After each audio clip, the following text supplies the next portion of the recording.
Welcome student. ચાલો તો આજે ચેપ્ટર નંબર 4 ની શરૂઆત કરીએ.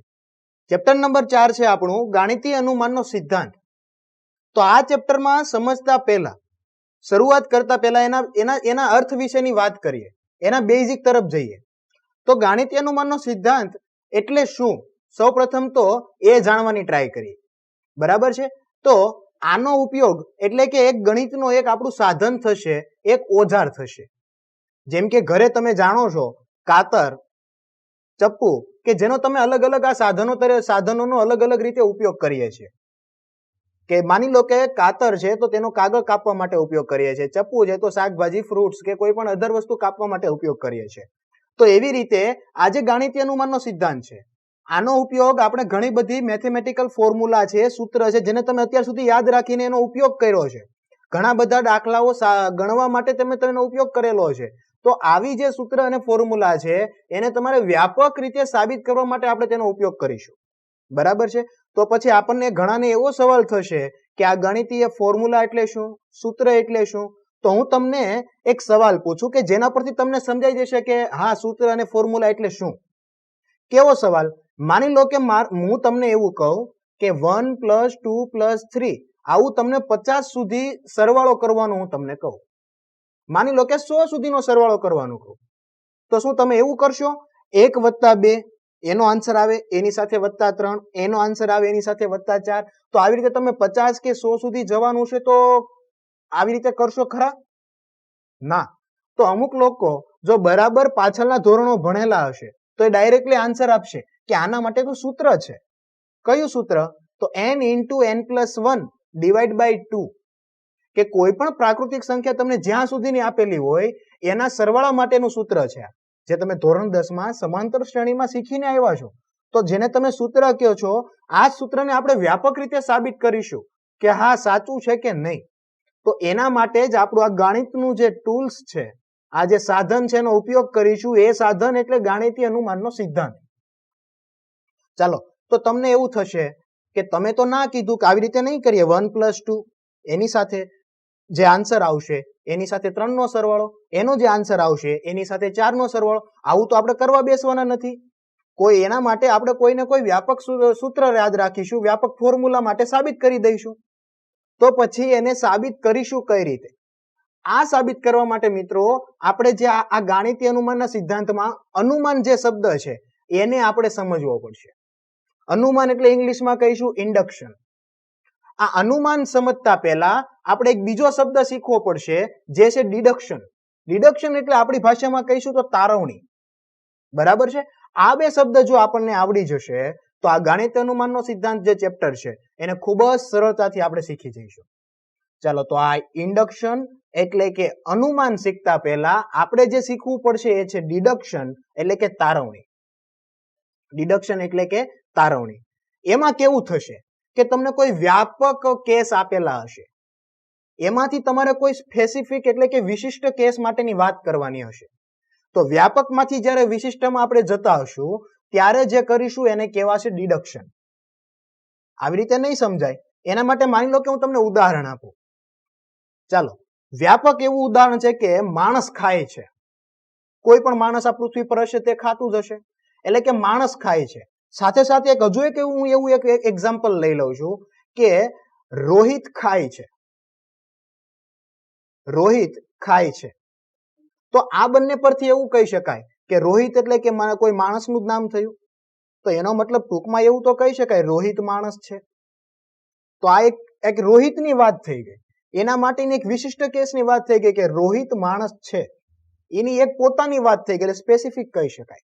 કે જે પેલી વ્યાપક વાત હતી કે કોઈ પણ માણસ હોય, રોહિત હોય, સોહન હોય, મગન હોય, છગન હોય, કોઈ પણ હોય, આ દરેક માણસ છે એવી વાત હતી, એટલે કે વ્યાપક હતી, કોઈ પણ માટેની હતી. એના પરથી આપણે એક સ્પેસિફિક એક વિશિષ્ટ એક જ વ્યક્તિની વાત પર પહોંચ્યા તો એને કહેવાય ડિડક્શન. હવેનો જે મતલબ શીખીશું એ છે ઇન્ડક્શન. ઇન્ડક્શન એટલે કે અનુમાન, જે આપણે આ ચેપ્ટરમાં શીખવાના છે તો એના વિશેની માહિતી મેળવીએ. બરાબર છે. ચલો, આ જે અનુમાન છે એમાં કેવું થશે, આનાથી બિલકુલ ઉલટું, કે આમાં તમે વ્યાપકથી વિશિષ્ટ જતા હતા. તો અહીંયા શું કરીશું, વિશિષ્ટમાંથી કોઈ વ્યાપક માટે જઈશું કે કોઈ પણ અલગ અલગ વિશિષ્ટ કેસ આપેલા હશે એમાંથી એક આપણે વ્યાપક કેસ માટે સાબિત કરી દઈશું, જે આ ચેપ્ટરમાં આપણે કરવાના છીએ. બરાબર છે. વિશિષ્ટ કેસ એટલે કેવા, હું તમને એના ઉદાહરણ આપીને સમજાવું. બરાબર છે. કેવા વિશિષ્ટ કેસ? માની લો કે રોહિત ખાય છે, સોનલ ખાય છે, જનક ખાય છે. તો આવી રીતે બધા ખાય છે, આવા મેં ઉદાહરણ લીધા જે વિશિષ્ટ છે. એક એક વ્યક્તિની વાત કરી છે કે આ વ્યક્તિ ખાય છે, આ વ્યક્તિ ખાય છે, આ વ્યક્તિ ખાય છે. આવી મેં એક એક માટેની વાત કરી છે. ચાલો હવે સાથે હું એવું કહી દઉં કે આ દરેક છે માણસ છે. આપણને ખબર છે કે આ દરેક વ્યક્તિ જે ખાય છે એ દરેક માણસ છે. તો આના પરથી શું કહી શકાય કે માણસ ખાય છે. આના પરથી શું કહી શકાય?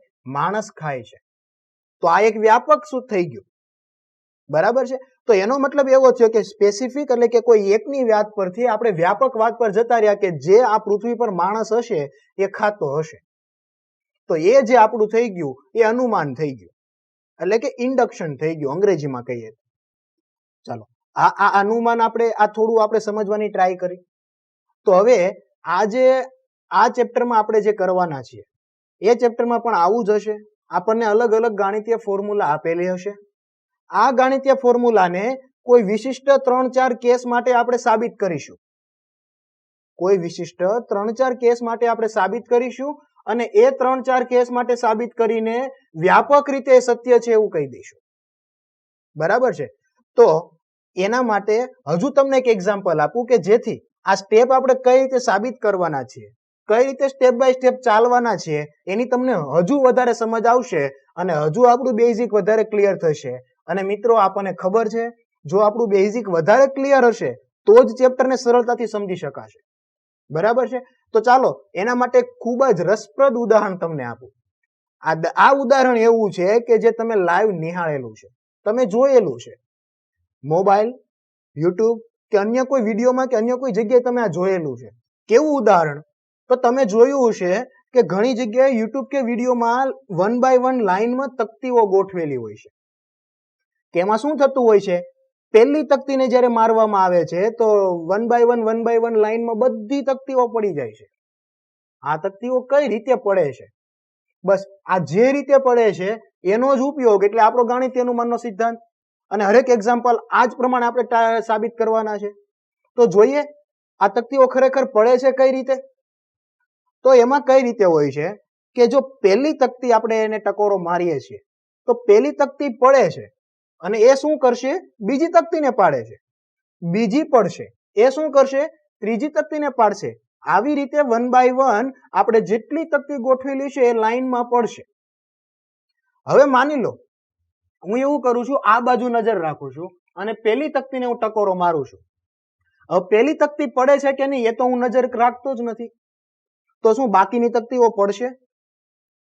છેલ્લી જે તકતી હશે એ પડશે નહીં. તો એનો મતલબ એવો થયો કે પહેલા તો શરૂઆત તો થવી જ જોઈએ. શરૂઆત થવી જોઈએ એનો મતલબ શું? પહેલી તકતી તમારા ટકોરા મારવાથી પડવી જ જોઈએ. રાઈટ? ચાલો જો પહેલી તકતી પડશે તો એ એના પછીની તકતીને પાડશે, એ એના પછીની તકતીને પાડશે. આવી રીતે 1 by 1 અનંત બધી તકતીઓ પડી જશે જેટલી આપણે ગોઠવેલી હશે. આવો મતલબ થતો હશે. ચાલો હવે હું એવું કહું કે આ જેટલી તકતીઓ છે આમાંથી કોઈ એક તકતી આપણે ધારી લઈએ કે કે નંબરની તકતી છે. આપણને ખબર નથી કઈ છે. રેન્ડમલી કોઈ ધારી લે કે કે નંબરની તકતી છે એ પડે જ છે. આવું આપણે ધારી લીધું. તો આપણે જેમ નક્કી કર્યું એમ કે એક તકતી બીજી તકતીને પાડશે, બીજી તકતી ત્રીજીને પાડશે. તો આ કે નંબરની તકતી જે પડે છે એ એના પછીની તકતીને પાડશે જ. એના પછીની તકતી એટલે કયા નંબરની થશે? k+1. રાઈટ? તો એનો મતલબ એવો થયો, હવે વ્યાપક રીતે એવું કહી શકાય કે જો આ કે નંબરની હશે k+1 ને પાડતી હશે તો આગળ કોઈ પણ એક તમે તકતી લઈ લો કે જેના પછીની તકતીને પાડતી હશે. આવું જેટલી તકતી આપણી હશે ત્યાં આવું ચાલ્યા રાખશે. તો ત્યાંથી આપણે એવું કહી શકીએ કે આ પહેલી તકતી આપણે પાડી છે એના કારણે દરેક તકતી હવે પડશે. બરાબર છે. તો આ જ સિદ્ધાંતનો ઉપયોગ કરીને આપણે હરેક એક્ઝામ્પલ ગણવાના છે. તો સિદ્ધાંત શું થયો એ આપણે વાત કરી લઈએ. કોઈ પણ એક્ઝામ્પલ આપેલું હશે તો એને સૌપ્રથમ તમારે n = 1 માટે સાબિત કરવાનું છે. n બરાબર 1 માટે સાબિત કરવાનું છે. n બરાબર 1 એનો મતલબ શું થશે? જે એક્ઝામ્પલ આપેલું છે એનું પહેલું પદ.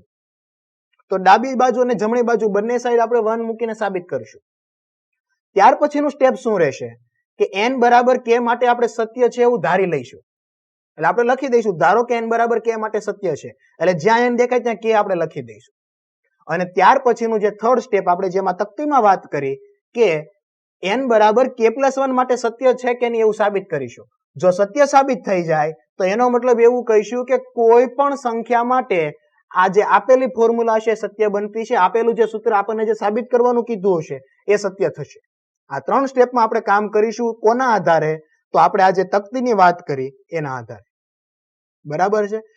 તો આ આપણને વધારે સમજ પડે એના માટે આપણે મેં તમને એક અગાઉ એક્ઝામ્પલ આપેલું હતું કે પ્રાકૃતિક સંખ્યા આપેલી હોય 1 થી 50 આપેલી હોય કે 1 થી 100 આપેલી હોય, 70 આપેલી હોય, 150 આપેલી હોય, એનો તમને સરવાળો કરવાનું કે તો તમે જે સૂત્રનો ઉપયોગ કરો છો એ સૂત્ર સાચું કે ખોટું આપણને ખબર નથી, પરંતુ ધોરણ 10 માં જે સમાંતર શ્રેણીનું ચેપ્ટર આપણે ભણ્યા હતા એ સમાંતર શ્રેણીના ચેપ્ટરમાં આ સૂત્રનો આપણે ડાયરેક્ટ ઉપયોગ કર્યો હતો કે જ્યારે પણ આવી રીતે કોઈ પણ સંખ્યાનો સરવાળો કરવાનું કે પ્રાકૃતિક સંખ્યાનો આવી રીતે સરવાળો કરવાનું કે તો ડાયરેક્ટલી આપણે સૂત્રમાં કિંમત મૂકી દેતા.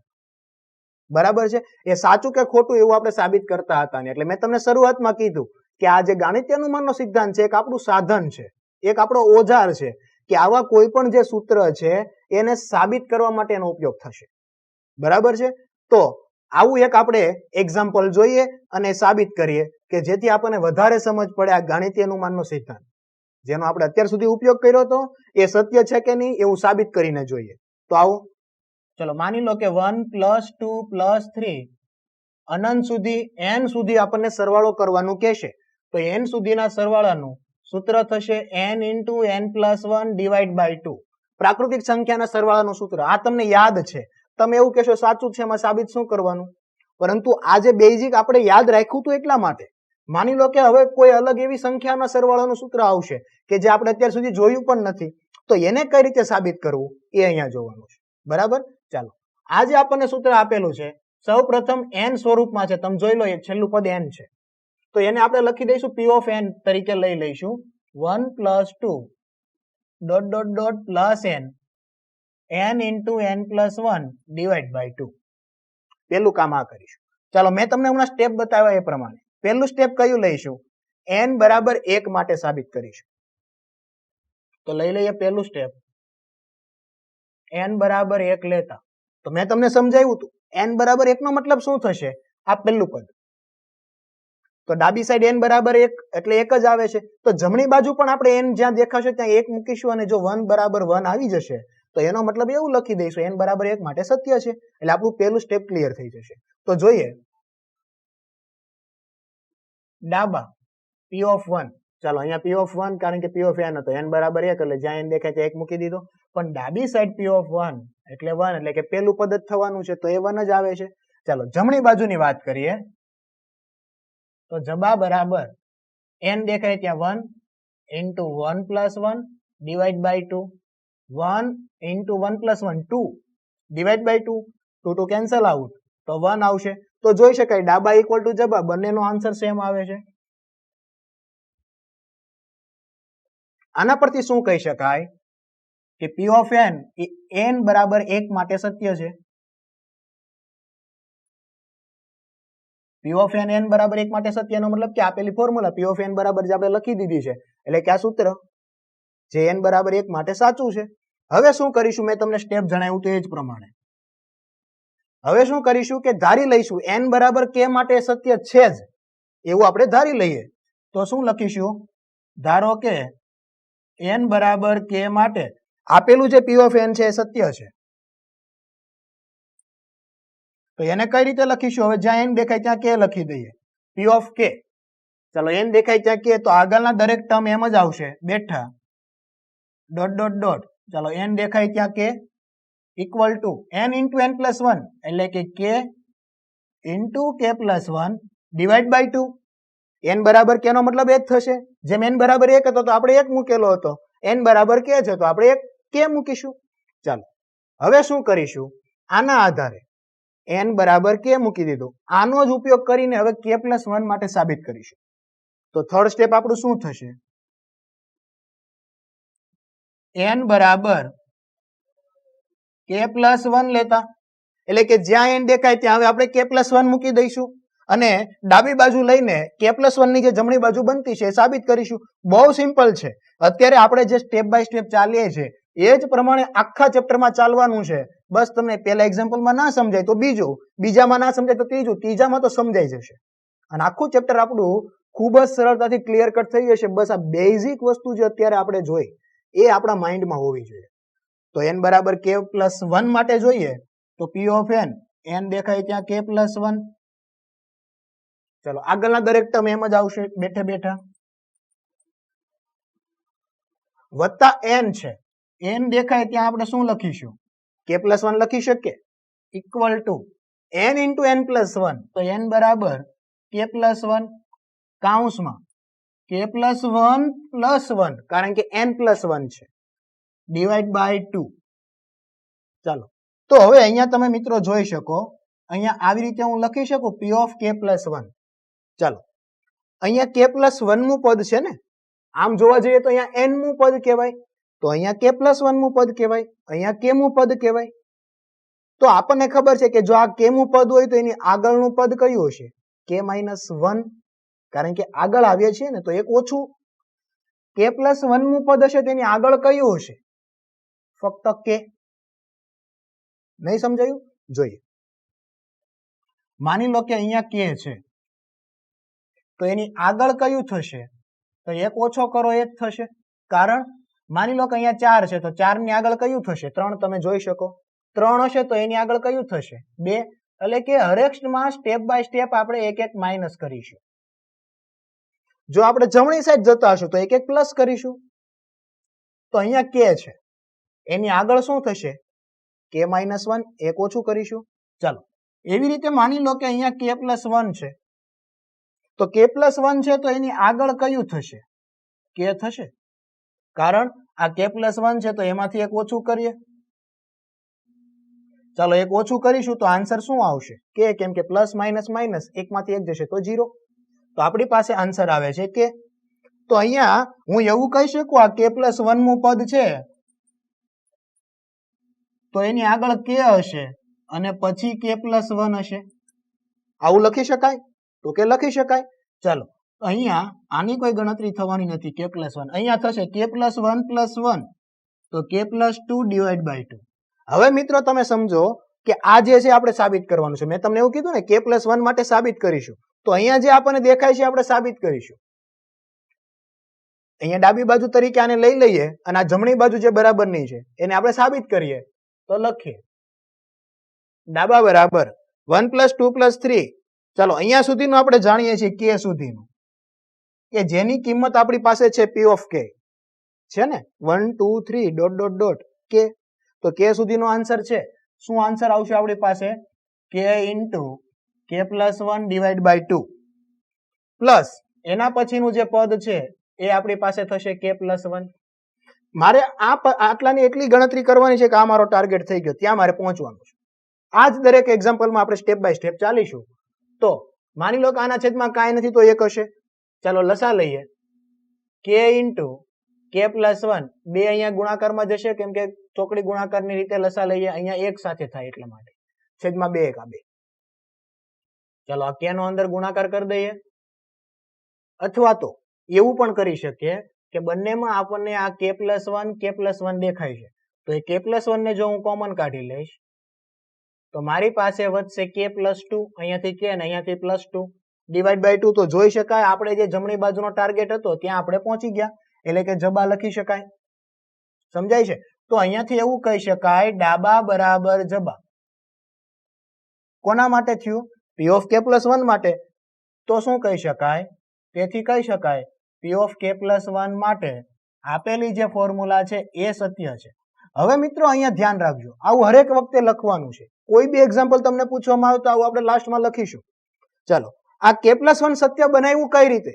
તો તમે જોવો છો અહીંયા k મું પદ મેં લખેલું હતું. તો આપણે શું કર્યું હતું? k મું પદ જે p ઓફ k હતો એને સત્ય ધારી લીધું હતું. તો અહીંયા લખી દઈશું. એનું કારણ એવું છે કે p ઓફ k સત્ય છે, ઇમ્પ્લાઇઝ પી ઓફ કે પ્લસ 1 પણ સત્ય છે. તેથી શું કહી શકાય? તેથી ગાણિતીય અનુમાનના સિદ્ધાંત મુજબ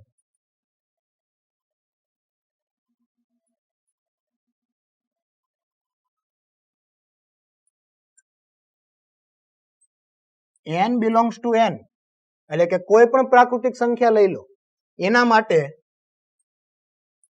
આપેલું પી ઓફ n એટલે જેને આપણે પી ઓફ n બરાબર લખી દીધું છે એ સત્ય થશે. હવે આવી રીતે આપણે નેક્સ્ટ બાય નેક્સ્ટ એક એક્ઝામ્પલ જ્યારે ગણતા જશું તો તમને આ દરેકની માહિતી અને દરેક એક્ઝામ્પલ તમને ખૂબ સરળતાથી આવડી જશે. બસ ફક્ત આ બેઝિક આપણને આવડતું હોવું જોઈએ. Thank you.